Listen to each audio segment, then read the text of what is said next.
সকল মাফিয়াদের বিরুদ্ধে যুদ্ধ ঘোষণা করলাম বলে মন্তব্য করেছেন মুক্তিযুদ্ধ বিষয়ক মন্ত্রণালয়ের প্রতিমন্ত্রী ইশরাক হোসেন। বুধবার সামাজিক যোগাযোগ মাধ্যম ফেসবুকে এক পোস্টে তিনি মন্তব্য করেন। ফেসবুকে তিনি লিখেন, রমজান মাসে খাদ্যদ্রব্য, ভোজ্য তেল ও ভোগ্যপণ্যের সবচেয়ে বড় আমদানিকারক সিন্ডিকেট বসুন্ধরা, ফ্রেশ, সিটি, টিকে, নাবিল, এসিআই ইত্যাদি মজুতদার ও পাইকারদের উদ্দেশ্যে কঠিন হুঁশিয়ারি।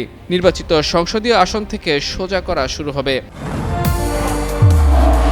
নির্মাণে নাম্বার 1 শাহ সিমেন্ট। এরপর যতদূর সম্ভব কোনো বড় নেতা, মন্ত্রী, সরকারি কর্মকর্তা দিয়ে ক্ষমতা ব্যবহার করার সুযোগ নেই। সকল মাফিয়াদের বিরুদ্ধে যুদ্ধ ঘোষণা করলাম। সাধারণ নিম্ন আয়ের মানুষ ঠিকমতো খেতে না পারলে এই মাফিয়াদের বাড়িতেও রান্না হবে না।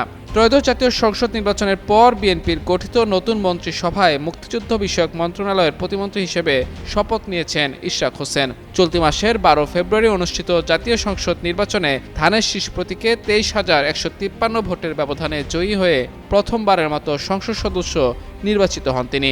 ইশরাক হোসেনের রাজনৈতিক পরিচয়ের কেন্দ্রে রয়েছে তার বাবা, সাবেক মন্ত্রী ও অবিভক্ত ঢাকার মেয়র সাদেক হোসেন খোকা। 2001 সালের নির্বাচনে ঢাকা থেকে সংসদ সদস্য নির্বাচিত হয়ে তিনি খালেদা জিয়া সরকারের মৎস্যমন্ত্রী ছিলেন।